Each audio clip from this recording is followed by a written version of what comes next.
Prince Harry swept back into London with the swagger of a prodigal royal tailored suit, pressed to perfection stride, calculated to echo the classic royal strut. It was the entrance of a man determined to remind the world he still belonged to the House of Windsor, even if his address now reads Montecito. Cameras captured every angle, but the reaction was far from the triumphant return he might have envisioned. For many, it felt less like authenticity and more like a performance staged for the tabloids. The contrast was too glaring to ignore. Only weeks ago, he was photographed in California living what he claimed was a normal civilian life of farmers' markets and dog walks. Now, suddenly, he reappeared in London, projecting the image of a dutiful prince reborn. The transformation from hoodie to bespoke suit felt like a costume change, not a genuine reconnection. Critics wasted no time dubbing it royal cosplay, a fleeting return to the role he once renounced. What made the act sting even more was the secrecy. No phone call to William, no coordination with the palace, not even a courteous heads-up. Harry simply landed and strode back into royal territory as though no rules applied, as though London were still his stage. It was a move that sent shockwaves through the family dynamic, not because of the gesture itself, but because of what it represented. For William, this was not a family visit. It was a PR test flight, a trial balloon for a comeback wrapped in nostalgia. The suit, the walk, the timing, it all smelled of branding, not bonding. And if Harry hoped his brother would embrace him for this return, the opposite happened. William's reaction was not warmth, but fury. To him, Harry was no longer a sibling tentatively seeking reconnection, but a stranger playing dress-up in their shared history. The symbolism cut deep. The royal walk may fool the cameras, but it no longer fools the family. To William, it looked like Harry wanted the privileges of monarchy without its burdens, the spotlight without the discipline. It was theater, not truth, and William refused to applaud. In one carefully staged entrance, Harry had managed to trigger precisely what he thought he could avoid. Not admiration, not reconciliation, but anger. And from that moment, William no longer saw his brother in royal attire. He saw a man in costume rehearsing for a role he had already abandoned. Another layer of the story has just been pulled back. Beneath the polished exterior of Harry's London return lay the deeper wound, William's disillusionment. To the heir to the throne, his brother no longer looked like a lost prince trying to find his way home.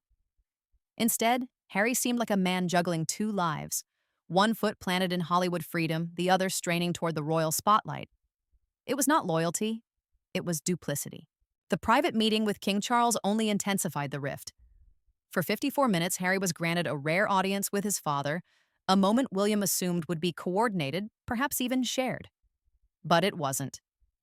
William was left in the cold, blindsided by the secrecy. A conversation he imagined would bring family together instead became a wedge driven deeper. To him, the choice was clear. Charles had been forced to divide his limited time between duty and the son who seemed to treat reconciliation as a photo opportunity. 54 minutes, one insider quipped, enough to reignite old resentments, but never enough to repair them. Then came the Diana Award.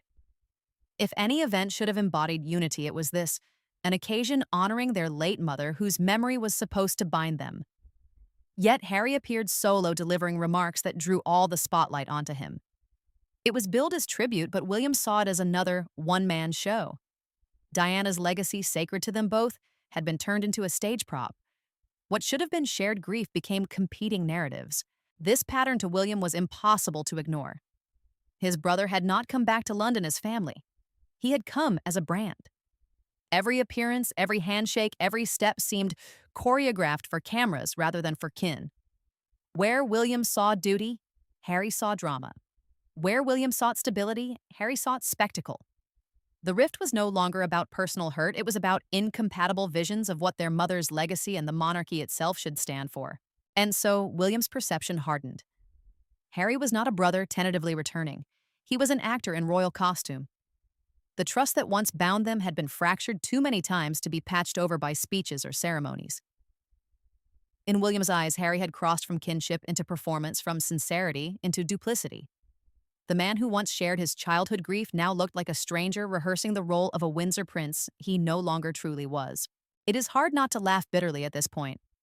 The same Harry who once sued the British government over inadequate security in London now marched confidently into Ukraine, a country under siege with cameras trailing his every step. The contradiction was glaring. How could the man who painted Britain as unsafe suddenly stroll through war zones draped in the aura of bravery? The answer, at least to his critics, was simple. This wasn't courage, it was choreography. The trip presented as a gesture of solidarity bore the unmistakable fingerprints of PR. Harry photographed on a train, Harry solemn at a memorial. Harry framed beside soldiers. The shots were cinematic, almost too perfect. What was supposed to be a humanitarian mission looked suspiciously like a campaign trailer, a carefully directed narrative of prince turned global statesman. Even sympathetic observers admitted that the optics overshadowed the intent. Instead of sparking admiration, the spectacle invited cynicism. And then came the speeches. Harry invoked brotherhood and healing words that might have landed differently if not for the context. To the public, they rang hollow. How can a man preach unity abroad when his own family lies in ruins? How can he stand shoulder to shoulder with strangers while refusing to stand beside his own brother? The rhetoric of reconciliation became another empty refrain, a slogan stripped of weight by hypocrisy. It didn't help that his gestures of charity, generous though they were, came with the volume turned up too high. Donations, trumpeted appearances, magnified every act accompanied by a spotlight. Critics argued that true generosity whispers, it does not shout. To them, Harry's philanthropy felt less like compassion and more like performance. Another scene in the ongoing drama of self-branding. The irony was suffocating. Harry condemned Britain for failing to protect him, yet strutted into Kiev like a man untouchable. He claimed to seek peace with William, yet delivered words that only deepened the fracture. He vowed sincerity, yet staged sincerity with the precision of a publicist's script. Every contradiction chipped away at his credibility, each act reinforcing the image of a man who wants both sympathy and applause, both freedom and crown. What should have been a noble mission became a cautionary tale. Instead of proving his resilience, Harry proved his inconsistency. And in the eyes of William and the wider public, the Ukraine trip was not a triumph, but a performance too polished, too self-serving to be trusted. Meanwhile, on the other side of the city, William was grappling with something far deeper than mere irritation. For him, the wound was not Harry's latest stunt in Ukraine or the solo performance at the Diana Award. It was the slow, relentless feeling that his brother had turned their shared grief, the loss of their mother, into a personal brand. What had once united them was now the very thing driving them apart. The Diana Award should have been a sanctuary, a space where both brothers honored the woman who shaped them. Instead, it became another reminder of how differently they treat her memory. William has carried Diana's legacy like a sacred trust, weaving it into his work as air steady and measured. Harry, by contrast, has weaponized it, making Diana not only a symbol, but a storyline fuel for spare fodder, for Netflix content, for podcasts. The rawness of that loss, still tender for William, has been transformed into a currency for Harry. To William, it felt like a violation. Diana was their mother, not a marketing tool. Watching Harry repurpose her memory for global audiences felt like watching someone auction off a family heirloom that should never have left the house. One royal insider summed it up: William is continuing her mission. Harry is monetizing her myth. The words were brutal, but they captured the sentiment exactly. The split between duty and drama grew wider. William shoulders the weight of the crown's future, bound by tradition and responsibility. Harry, unmoored, chooses the whirlwind of media storms, chasing impact through sound bites and documentaries. The difference is not only in style, but in philosophy. One brother seeks stability, the other thrives on chaos. And chaos, William believes, dishonors their mother's memory more than any silence ever could. The possibility of reconciliation now feels remote. For William, the only path back would require a genuine apology, not a cleverly packaged one, an act of accountability, not another televised confession. Without that, every appearance of brotherhood will ring hollow, every word about healing will sound like spin. The rift has hardened into something larger than sibling rivalry. It has become a chasm carved by clashing visions of legacy itself. William sees Diana as the guiding star of duty. Harry sees her as the eternal justification for rebellion. And between those two stars, the brothers orbit further and further apart, destined never to align again. This is the moment when everyone must hold their breath. Beyond the bitterness of the past and the wounds of the present lies a looming question: what happens when Charles is gone and William becomes king? For the heir, the thought is both duty and dread. Because in his mind, Harry is not just a wayward brother, he is a destabilizing force who could try to claw his way back into influence at the very moment the monarchy needs unity. William worries not only about Harry, but also about Meghan. The specter of her return to Britain haunts his vision of the future.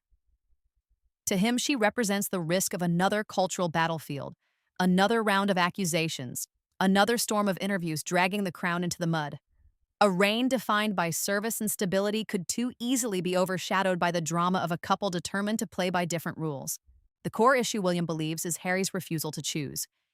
He wants the privileges of being royal without the obligations, the global platform, without the discipline, the symbolism of the crown, without the burden of service. It is, as William sees it, the impossible contradiction of trying to stand with one foot inside the institution and the other planted firmly outside. And for a system built on duty and cohesion, that contradiction is intolerable.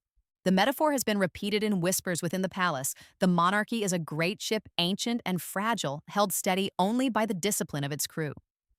William sees himself as captain in waiting, sworn to keep it afloat. Harry, however, looks like the sailor who both rows and drills holes in the hull, claiming loyalty while ensuring turbulence. It is sabotage disguised as participation, and it terrifies William not because of what Harry has done, but because of what he might still do. And so the heir's patience has snapped. Insiders speak of an eruption behind closed doors, a rare moment when William raised his voice, not in private anguish, but in outright fury. To him, the line has been crossed too many times. Trust is gone, reconciliation is fantasy, and the man once called his brother now feels like an intruder dressed in royal costume. In William's final analysis, Harry cannot have it both ways. He cannot demand the crown's halo while tearing holes in its foundation. The shout that echoed was not only anger, it was a verdict. The trust is broken, the line is crossed, and the prince who straddles two worlds has no place in either.